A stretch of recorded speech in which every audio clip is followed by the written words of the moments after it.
We all want love, but most of us don't want to date to get it. Because let's be honest, dating sucks. But maybe it doesn't have to if we actually know what we're doing. Hi, I'm Kira Sabin, and this is Reinventing Dating, a smart and sweary podcast for all singles to learn the mindsets and skills to date with intention and confidence. Join me weekly as I break down the science and psychology behind what's working in our dating culture and what isn't. Every week, I bring a new topic, trend, skill, or mindset that can help us get out of our own way to learn how to date for relationships that we actually want. Because love isn't broken, but dating is. But I'm reinventing it. Let's do this. Well, hello there, sugar pantses, and welcome to Reinventing Dating. I'm Kira, and we're at our final part 2 of the 10th episode of Common Dating Questions Through a Modern Lens. And I am going to admit that last week felt a little bit like I was fucking around to find out. If you listen to it wanting to find out where and how to meet new singles, I don't think I did right by you, but I am going to do right by you today. A very quick announcement.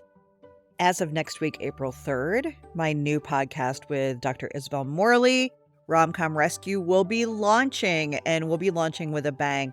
So I'll be taking a short sabbatical or break from this podcast, just a few weeks, but I will actually be bringing at least one, if not two episodes of the new podcast over here. So you don't have to search to find it, so you can know how good it's going to be. We've started recording. I will tell you, these are going to be kick-ass, mind-blowingly smart and fun. So I cannot wait to bring them to you. It launches April 3rd. We are going to be rolling out with an intro episode and our very first episode, which is going to be How to Lose a Guy in 10 Days. If you haven't watched that in a while, go ahead and watch it. That'll only remind you and help you know exactly what we're talking about. The second movie we'll be doing is You've Got Mail, of course, with Tom Hanks and Meg Ryan. And the third movie is going to be Crazy Rich Asians, which I watched last night with Danny, and I still find absolutely fucking delightful. But you'll find out all of my thoughts in my breakdown, and I'm telling you, we dig the fuck in the new podcast. You can follow us everywhere on TikTok, on Instagram, on Facebook, and you can now join the Rom-Com Rescue Podcast Facebook community. You can do that very quickly and easily just by heading to romcomrescue.com and following all the information. Okay, let's get into this. All right, a couple of mindset thoughts before we get into them. These are going to be a couple things I mentioned last week that I want to reiterate because I think they are important. It's just as well as a couple of things that I think are now common conversation in 2024 that weren't maybe even 10 years ago. So I want to bring these two mindsets before we dig into logistics and strategies. So number one, don't get stuck on the where, get stuck on the how. So instead of thinking, where do I need to go? Where are these special places that have all of the singles? That doesn't exist. Instead, think how. How am I going to get more people in my life? How am I going to meet more people that I am interested in meeting? What are the qualities that I am looking for in a person? And what does a person with those qualities, where do they hang out? What do they do in their free time? How do they spend their free time? How do I meet them? Not where, but how. Next, get out of the headspace that you're only trying to meet singles. You have no idea who is going to introduce you to a great person. None. So the sooner you can get yourself in the headspace of I'm building community, because as a reminder, the number one way that people still meet each other is through friends and family. It is not online dating. It is through friends and family. And in fact, triple the amount of people that are meeting online dating are meeting through friends and family. And it's what I absolutely recommend. So build community. Make a goal to build community versus just meet singles. And you're going to get in a much farther, you're going to get ahead, and it's going to be less stress, less pressure, which I think can sabotage us while we're meeting people. Next, get your who you're looking for statement down. Choose a couple of qualities or values or things that are really important to you, and make sure that as you're talking to people that you share that. If you're looking for a long-term relationship, be okay to say, "I'm looking for a long-term relationship." If you're looking for somebody who is gonna wanna have kids or family with you, get comfortable with saying, "I'm looking for somebody who is also looking to have kids and a family." If you're not looking for that, get comfortable saying, "I'm looking for somebody who is not actively parenting," or "I'm looking for somebody who is looking for a long-term relationships but isn't looking for kids." Know what you want so you can just push yourself or get yourself or weed yourself out of situations with people that aren't going anywhere. It doesn't mean you can't be their friend, it doesn't mean you can't get to know them, but stop spending dates and days and weeks and months with somebody who may not even be a good match for what you're looking for. These are a couple of strategies. Number 4, get a Google Voice number, and this is for men and women. Get a second number. People can now take your number, they can put it into Google and find out a shit ton of facts about you. Now, I know that sometimes we think that's great, facts about you, things that they shouldn't have before you know them and trust them. Possibly your address, possibly your workplace, possibly who your relatives are. That is all common and easy information. It's concerning if you Google it. This is just a truth of 2024. So go ahead and get yourself an absolutely free Google voice phone number. You can have text sent there. It can actually dial through your phone, and you can communicate through a second number so that if somebody is not who they say they are, or if there's somebody who you think you could trust and find out you can't, they don't have easy and instant access to you. This is just a truth of dating in modern times and having the ability to protect ourselves now. Please understand, I hear kind of comments regularly like, "Ugh, it's so gross that we have to do that now." Where I guess the reminder is this has always been a thing. We are just now taking care of ourselves and each other and talking about it more. But this has always been a thing.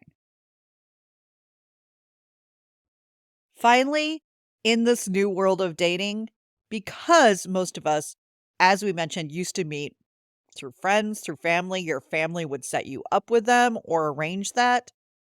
This is a different time. Don't let people pick you up before you know them, before you trust them. Do not let people come to your house. That was something I was raised to do, that if somebody actually likes you, they come to your door, they talk to your parents, they blah, blah, blah, blah, blah, blah. And I get that. And I get that we look at that as chivalrous or common courtesy. But just out of safety, due to the fact that we are a lot of times dating people we don't know that well, maybe we've met them briefly, maybe you've met them online, maybe you have never met them at all. Do yourself a favor and you always meet them at the destination for at least the first few dates until you can trust them. And any guys who are listening to this, and shout out to the guy who just left a YouTube message how he would take my course if I didn't swear so much and don't care. Please, for all the people out there, if you do not like my swearing, that is 100% okay. That's okay. This is an optional podcast. This is not government podcast that you're forced to listen to that's mildly entertaining and smart about dating. This is my business. This is not free entertainment. I don't owe you a podcast that goes exactly with your values and beliefs. And I just want to remind you, for anyone who's listening to this podcast or any other podcast you listen to, stop being dicks. And please understand, I edit every ounce of this podcast, so I'm choosing to leave that in because I'm really over it. This is my business. If you don't like what I'm doing, what I'm saying over here, just don't listen. Just don't partake in it. It's not your job to tell me your feedback. It's not your job to tell me if you like what I'm saying or doing. Don't do that. But guys, if you're so confused why women act the way that they do, hear me as I say this, because I'm talking about women as in the culture and the dating culture for women. If they ask to meet you somewhere, this is the kindness, this is the way that you can step up. You say, "Yes, I'm happy to drive there if that feels safe to you." Don't pressure people to pick them up. Don't pressure them to do what makes you feel comfortable because you're not understanding the safety concerns that single women have to deal with. And these are the small and kind ways that you can help the dating culture by planning day dates when you don't know somebody, by not offering to pick them up, but ask to meet them there, letting them know that you're thinking about their safety. And women, stop asking men to do this because it puts them in weird fucking places.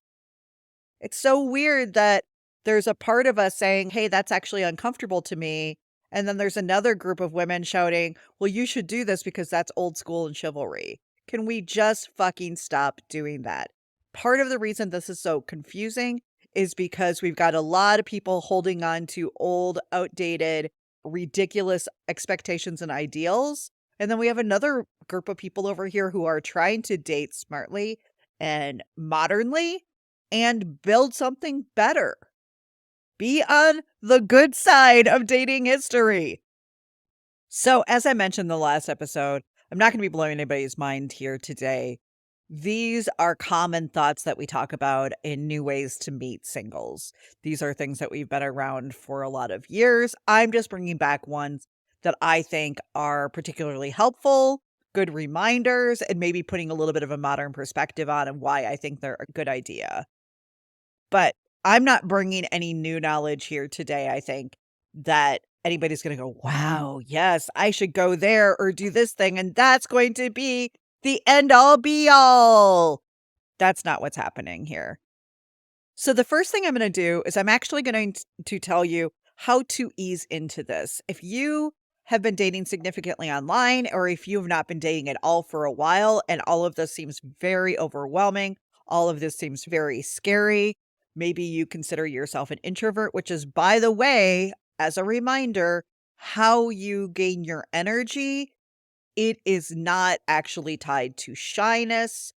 Shyness is tied to more of a confidence or self-worth thing. So if you don't feel comfortable talking to new people, that's probably more about social anxiety.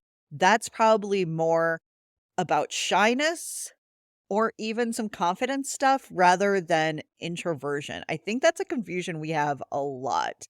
And just because you're an introvert, if you never wanna leave the house, if you never wanna talk to other people, if dating seems extremely hard because you're an introvert, then I don't think that you're actually thinking about introversion correctly. And I'm just gonna say that because once again, introversion is how we gain our energy. It means that if you spend the day out with other people, there's probably a very good chance that you're gonna need to come and have some alone time and have some downtime and quiet time to yourself to recollect and gain your energy that way. Where an extrovert, if they spend too much time alone, they need to be out with other people to gain their energy that way. It has nothing to do with social anxiety. It has nothing to do with feeling uncomfortable talking to people. That's just real and human and needs practice. Please hear that. If you are uncomfortable talking to new people, that's probably going to be more about learning and practicing that skill versus there being something wrong or inherently wrong with your personality. And I hope that's empowering to you because I'm not trying to point out something where somebody now feels shitty because they've been calling themselves an introvert for the last 30 years.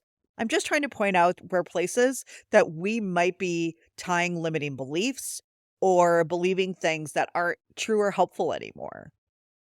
Part of the reason I feel so comfortable talking to virtually anybody, although that has changed since COVID and it's something I'm having to rework on, is because I worked jobs where I would have to be that person.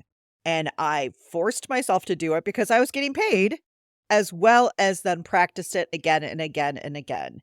So that ultimately dating or meeting people, although it was still awkward, I was more comfortable with it because it wasn't just a once in a while thing. I was used to putting myself out there and talking to new people.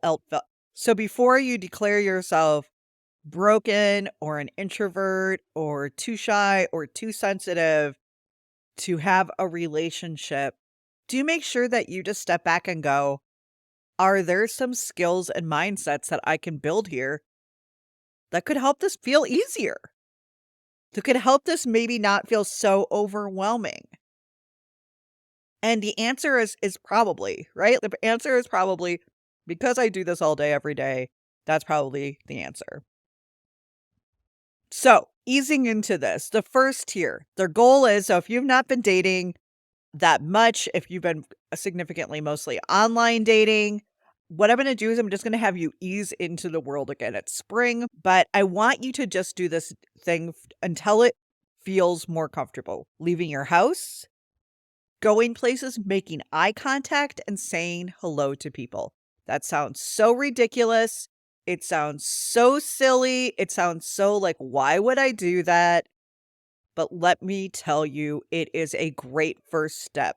And if you're starting to think that nobody talks to anybody else, if you're starting to think that it's hard as fuck to meet new people, if you're starting to think whatever you think, I'm just going to encourage you to take that first step of leaving your house. And when you leave the house, whether you go grocery shopping or run errands, whether you're just out walking on a street, if somebody passes you, you smile, you make eye contact, and you say hello.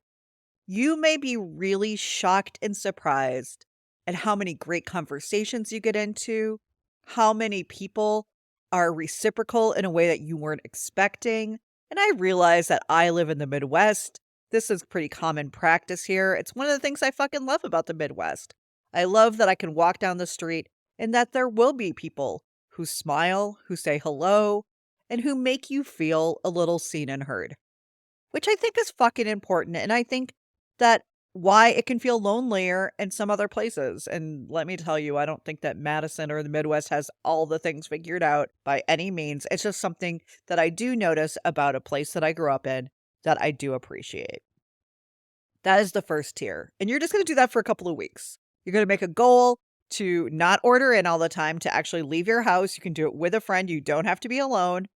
And you're just going to work on making eye contact and starting to say hello to people. If you're at the coffee shop, if you're in line, smile and say hello to the people in line with you. Same at the grocery store. We are surrounded by people all the time. But because we're distracted, because we're fucking tired, because we're overworked as a society, it can feel really, really hard to just connect with people. But I think and will say, not even think, I will full on say that it is an observation with technology, the fact that we're always looking at our phones, is we're not connecting with the humans by us or besides us. And that's a problem. It's a problem. The second tier, once that starts feeling good, once you're like, okay, I've done that and I've maybe had a couple fun and good conversations or ended up believing that maybe humans are not completely the worst thing on this earth. The second tier is building community and friends, not focusing on dating yet, not focusing on where are the singles? Where are the singles? How do I get a date? How do I get a date? No. Building community, putting yourself in new places and spaces and situations and activities and events with people you don't know that have things in common with you, ideally similar values with you, right? So if you consider yourself very spiritual, maybe you'll go somewhere where you can do a group meditation or sound healing. If you consider yourself more religious, that might be at a Bible study or reading. If you consider yourself somebody who's passionate about the environment, that might be at volunteer work or a committee that works for local social justice causes. There's 1,000 different ways that this can look at. But the whole goal is your second step is just to build community and friendships. Because remember, the number one way to still meet people is through community and friends. 100%. So when we build community and friends, when we get to know lots of people, not just potentially singles, we get invited to events, we get invited to parties, we get invited to other things where we get to meet their friends, their other people, who may be single. I think we get very stuck on the I'm single, I don't need any more friends, please. Come on. We have no idea what kind of role people are going to play in our lives. We have one of the biggest injustices that love and romance and the conversation about romantic love has done is it's taken away the value of our close friendships, which mean just as much as a romantic relationship. Finally, the third tier is meeting new people, going out of your way to meet singles, going out with the intention of meeting new singles and going on dates. Even if they're just practice dates, even if they are dates with just you getting dressed up, meeting new people, talking to somebody for an hour. If you haven't done that for a while, that's how we're easing in to this. You don't have to tomorrow go, okay, how do I meet new singles and start dating outside of my house? You don't have to do that. Let's ease the fuck in. And in fact, our constant black and white thinking, that thinking trap of all or nothing, keeps us a lot of times stuck in these ruts because we try one thing or we make it so huge we never ever actually accomplish our goal. So once we are doing things like singles events and dates and stuff like that, I want to talk about interesting ways that you probably know of, but just some great reminders. One of my favorite things out there in the newer world of dating is that if you live in a major city, there are now a ton of social clubs and singles clubs. There are places and companies that actually run almost daily, some places, single events. And most of these work like this. Some of them are membership, so you have to be a member and you pay like either a monthly or a yearly membership, and then you can go to the events. Or some of them are a trial basis where you can try some events before you sign up for a membership. I'm not going to say these are cheap, but to me, this is a much better way and place to spend your money, surrounding yourself with other singles who are also dating, also meeting other people. Once again, because you're also creating community, then spending that money online. Or, and I'm going to say it, and I don't think that every matchmaker out there is the same. I don't think that at all.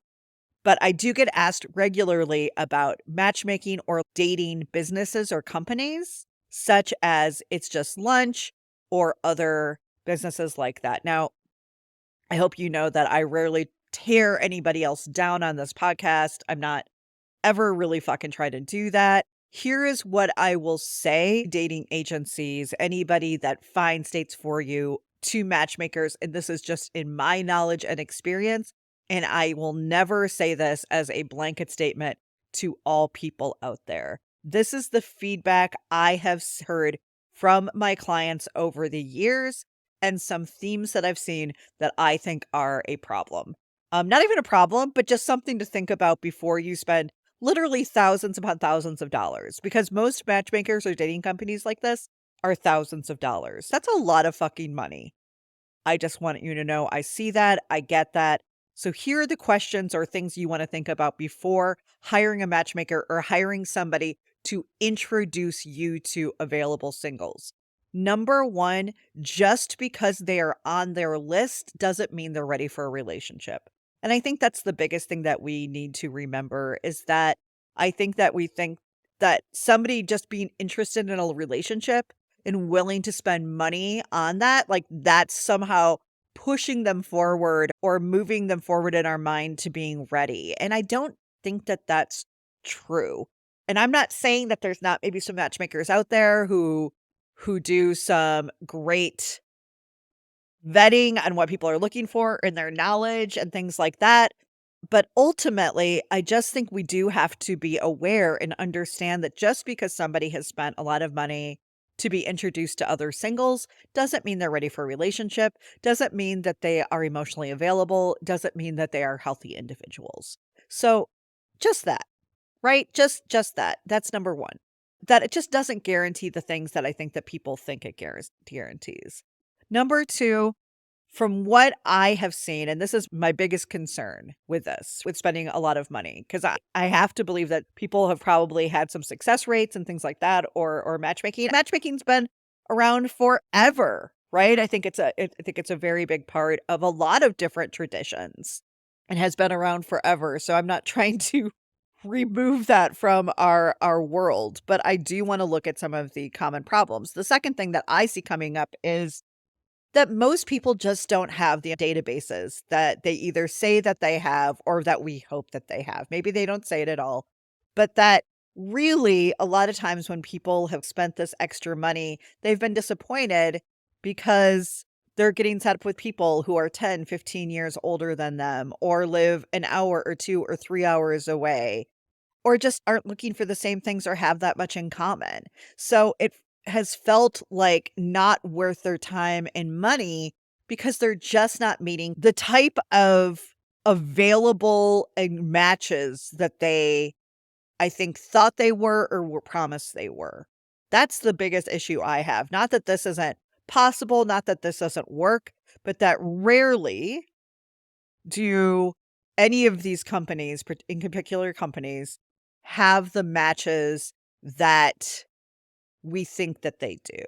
So that's been the biggest beef for my people across the board, even in major cities, is that they'll join, they'll spend all this money, they get really, really excited about it, and all of a sudden they're on multiple dates. They're on dates with people who are out of their age range, who are not looking for the same things as them, who live hours away. I had somebody here who lived in Madison, worked with me, and then hired somebody. And she was being set up with people in Milwaukee and Chicago, which is anywhere from an hour to 3 hours away, and she just finally said no because she's like, "I live here, I want to live here, my kids are here, my grandkids are here.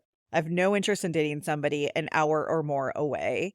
And so it felt like not a good match for her because of that.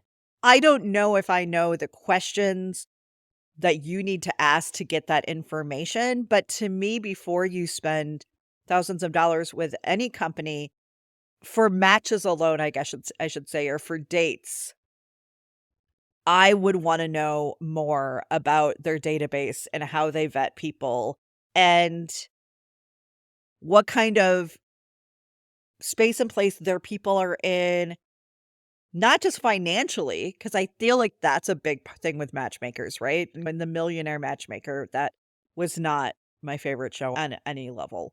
But I think that is what I will say. Now, if you are in a massive city and you work with somebody who has a massive database, has been doing this for years, I don't know. That may absolutely work for you. But my point of view is always going to be do your work first. Before you spend thousands of dollars, know who you are looking for, know who is a good match for you. Be able to communicate with that matchmaker or that agency what you are looking for and asking them, do you have people that fit that? Do you have people who have done some self-work, who have done therapy, and who are not just trying to spend thousands of dollars to hack the system because they're too tired and too busy to actively date? Because that's the other thing is I don't think we can hack this. You have to spend time with people. You have to date them. You have to ask questions. You have to have awkward and tough conversations, and you have to create something. So, yes, it's great to just be able to be set up and put in a room with another person who has potentially a good match for you with you. But that's really step one of about 1,000. And that's what I will say about that. Back to social clubs and singles clubs, and thanks for letting me sidestep there, but I don't feel like I'd be doing completely right by you guys if I didn't mention matchmakers, because ultimately, when I discuss how we meet new people or how we meet new singles, there's going to be a ton of different ways to do that. Online dating is one of those ways, right? Singles events is another. Social clubs, matchmakers, dating agencies and companies. All of these are different ways that they are selling people on how they can, quote unquote, find love, find their match. And not all are created equally. Not all are have great outcomes. And we do need to look at that. So, back to social clubs and single clubs. I love what they're doing. So, I this morning went over and was just looking at some kind of bigger ones and what they're doing, and they have something every single day. This is from a company in called In the Loop, and they're in 3 different cities. They are in Colorado, so they're in Denver, they're in Austin, and they're in Seattle, which I happen to know. I have multiple clients from all of those locations. So they do indoor rock climbing, they do a morning hike, and in the evening, they do a comedy club, they do a mimosa brunch, they do Cards Against Humanity. They do a wine Wednesday, they do a trivia night, they do live music and dancing. They go together to comedians, they're going to Kevin Hart Live. They do bingo, they do Taco Tuesday, they do an art exhibit, they do a bike trolley, they do a nature hike, they do a foodie night, they do sushi night, they do pickleball. This is all in 1 month. There's a potluck. Don't get me started on how much I fucking love a potluck. I love a potluck.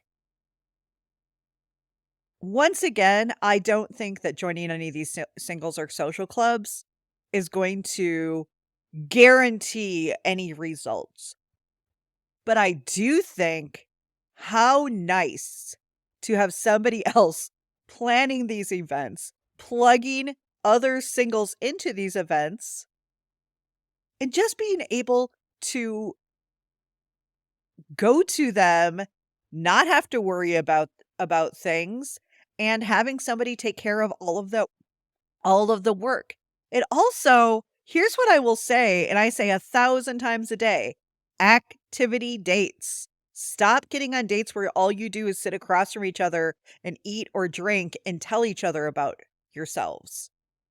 Spend time together, do things together. You're going to learn more doing something with that person or observing them doing an activity than you will them telling. Or you'll get very important information and it might be different information. But I have way more interest in any of my clients or singles out there going and doing things with other singles, possibly making connections, possibly just practicing, working on your flirtation, working on starting new conversations, working on letting somebody know that you're not interested, all of these things rather than spending their night swiping. So I think that if you are in even a small to medium sized city, definitely check out if your area has some singles or social clubs. I think that these are a great idea, but I love what these are doing. I think it's definitely a thing to check out, and I fully understand that if you live in New York City, if you live in LA, I even hear things like Miami. And when you're in a major city, it has its own level of hurdles or obstacles to meeting new people or meeting new people you have similar interests with. And I think this is a great way to do it. So it's worth checking out. And I actually talk to a lot of singles who don't know that these exist. So it's definitely worth it. I'm going to encourage you to do that and think that is a much better way. Next, if you don't have a social or single club near you, I bet you have meetups and singles events. And I am loving what I'm seeing out there. I went to Meetup this morning and I just typed in singles events like from around the US.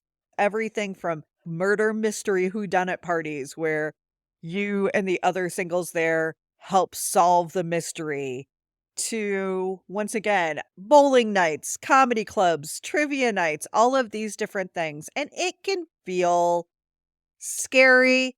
I know a lot of times people will go to 1 or 2 and, I'm not meeting anybody. This isn't good. That's where some of that grit and resilience comes in. Not everything's going to be great right out of the gate. And that doesn't mean it doesn't work. It might mean that you need to go to a different group. And it's a little interesting to me because there's a couple places where I think that singles get stuck that I'm going to encourage you to ask yourself, like acknowledge in yourself if you think this is a thing and maybe challenge yourself a little bit, which is spending money on meeting other singles I think we're supposed to think this is organic, it's natural, it's just gonna naturally happen, that it feels dirty to have to spend money on meeting other people, and I'm just gonna tell you to get the fuck over that. Everything else in life, we seem to be okay spending money. We seem to be okay with spending money on gyms, on clothing, on shoes, on events, on concerts, on comedy, on trips, on travel, on everything else. Getting help on something that you are frustrated with or struggling with, getting help on putting yourself in new situations where you can meet new people and build community and spend money on that, that should be okay. If dating and creating a relationship is a priority in your life, then feel more comfortable putting some time and energy and money into that. If you are over the age of 30 and you are not meeting the people you wanna meet, not dating the people you wanna date, there will need to be some active, actionable activities or things that you do to make this better. I hope for you to be walking down the street and you bumping into somebody and your papers going everywhere and you lock eyes as you are picking them up and realize that they're the one and they end up being your person. Like, I hope that I'm fucking wrong. However, the way we see the world, the way we see relationships, the way we see dating, the way that we're doing it, how nervous we are, how unrealistic the expectations are, that's just not gonna be a thing anymore. You might meet somebody at work that you're interested in dating. You might end up going to a picnic this summer of a friend and meet their friend and be interested in dating. That's great. I love that. I love if you're meeting people randomly in real life. Amazing. Wonderful. If you're not, that's okay too, and you may have to just put some time and energy, effort, and money into it. Period. And I think we need to get over ourselves about it. Oh, and if by the way you're like, "Shit, Kira, I'm living paycheck to paycheck. How the fuck am I supposed to pay for this shit too?" Like dating on top of it. Please turn that mirror back towards yourself and think about why as women do we expect men to get a fucking part-time job to be able to afford to take us on dates? It's ridiculous. That's why I think dating should be easy and fun and cheap in the beginning so that nobody has to financially struggle for us to find love. We seem to have a stigma here. And I also see that stigma hurting us. If you are online dating, and I actually heard somebody on a podcast the other day saying, "Yeah, go ahead and use the free tiers on online dating. Try those out." But we also know that those free tiers guarantee that they are not in any way scanning for sex offenders, and that's a problem. My point being, and honestly, this has absolutely nothing to do with me or my business as I say this, is that I think we should just get more comfortable getting support around this if we need it. Putting money into people or companies or events that are creating safe places for us to meet each other. And I hear a lot of bullshit about meetups where people are like, "Ugh, I went and it was terrible." And I'm like, I think somebody just did that out of the kindness of their heart because they wanted to meet other singles in their area. And that's what a lot of meetups are. And that's why I think that they're probably not as good. And I'm not saying that's not true everywhere, but you're probably not going to get the same type of planning event experience on a meetup where somebody locally was like, I want to meet other singles, so I'm going to start a meetup group to meet other singles versus a company that's doing this and running events for singles. So I just want us to lower expectations and just be okay to be in a room meeting new people. And recently somebody's, I don't really like a lot of the events that they offer. Okay. But I'm seeing events across the board. Do you not like to I'm seeing food events, I'm seeing art events, I'm seeing music events, I'm seeing comedy events, I'm seeing theater events. Like, at some point, if we're not finding anything, then we might have to ask ourselves, "Am I okay with going a little out of my comfort zone here to try something new to meet new people?"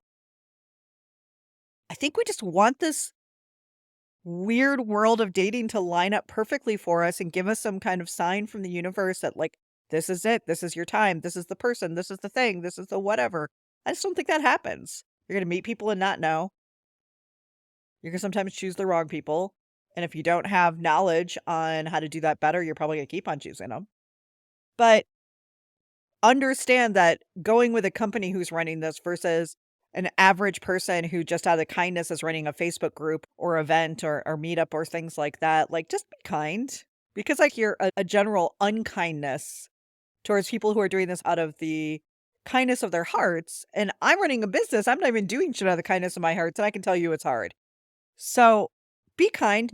In fact, I will tell you right now, when I started this business in 2000 and fucking like 7 or 8, I actually ran some singles events locally. I did a scavenger hunt, which is one of my favorite ways for people to meet each other. And I did a wine and cheese at a coffee wine bar. And both of them were such a motherfucking pain in my ass. I will never do it again. Never. I ran this wine and cheese event. I charged $20.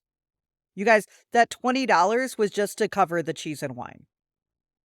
And people wouldn't pay it. I actually had people say that, like, this is what I'm comfortable paying for this, but I will not pay $20 for this, a singles event. People were such a pain in my ass. I will never do them again. Never. I did not make any money. I did not get any clients. I literally just thought, wow, maybe I can create some ways that Madison singles can meet each other. And people were so ungrateful and rude about it. It stopped me from doing it ever again. So I love when people are like, "Hey, have you ever thought about running blah, blah, blah, blah at Madison?" Yes, my friends, I have. And no, I will not do it. And if you're in your own area going, "Gosh, why doesn't somebody do this?" I bet somebody did at some point, and people were jerks. Just throwing that out there. So we've got social clubs, we've got meetups, we've got singles events run by companies or sometimes just locally. Where do you find these? Eventbrite, that is an online site. Facebook, many people still use Facebook for events, and you can find events there. Just put singles events in your area. Meetup.com. All of these are people or companies that are creating events for others that's worth checking out. Next, speed dating. Now, some people don't know what speed dating is, and I honestly, I'm a fan. After seeing all that I've seen the last 15 years of doing this, I think that speed dating is one of the better ways that we can meet people. And here's the general concept if you've never speed dated before. You go, you're in a room, ideally with people in your own age. Many places I see will be like, this group's from 41 to 50, this group's from 25 to 35, whatever. So you go, you're usually meeting people in your age range. You sit down, and there's probably anywhere from 10 to 15 women and 10 to 15 men. So they do tend to be hetero, although there certainly are LGBTQ friendly speed dating events, depending on where you're at and how big of an area you're in. But they certainly do have them. But you sit across from somebody for about anywhere from 5 to 10 minutes and just talk. And then they ding and you talk to the next person. And then there's a ding and you talk to the next person. And like usually men or somebody moves seats and the other person is just sitting there. So you'll get a chance to meet 10 people and have actual conversations. And then one of my favorite things about speed dating is usually it's pretty private, as in afterwards, you can let them know who you would maybe be interested in. And the other person lets the company know who they're interested in. And if it's a match, you'll exchange information. That's all it is. It's a way to meet new people. It's a way to meet other single people. It can feel a little nerve-wracking, but it shouldn't because honestly, I think it's a great way to also just practice dating. Have a handful of questions in your pocket that are good if you work with me. If you take my 99-day date like you fucking mean it, you have a bunch of questions in your pocket. And even if you walk away, I had a client recently do this and she's like, "Listen, I went, it was great practice. I actually felt really confident. It was a confidence booster because I looked at the other people in the room and I felt like I knew what I was doing." And then she's like, "And I walked away with a potential match." So she's like, "All in all, this was a good day." And I think that that's great.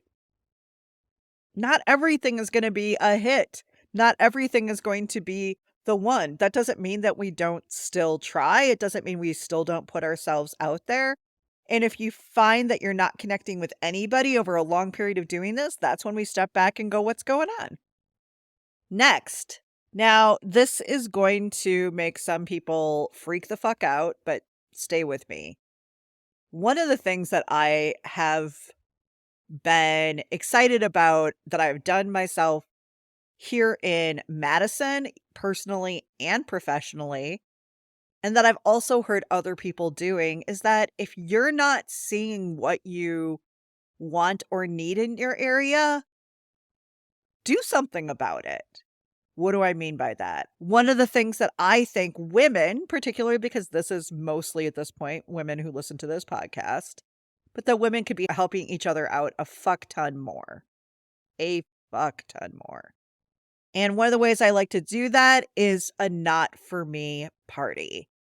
And I did this years and years and years ago. I did this personally, then I did it professionally. That was the other single event that I ran here in Madison.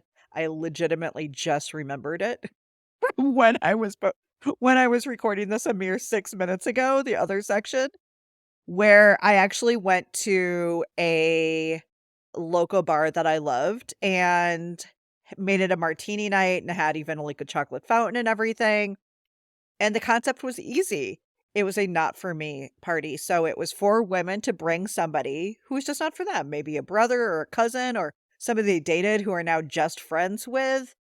And the concept is I like this person. I think they're a good person. I don't want to date them for whatever reason, but I'd love for other women to meet them too, because I think this is a good person.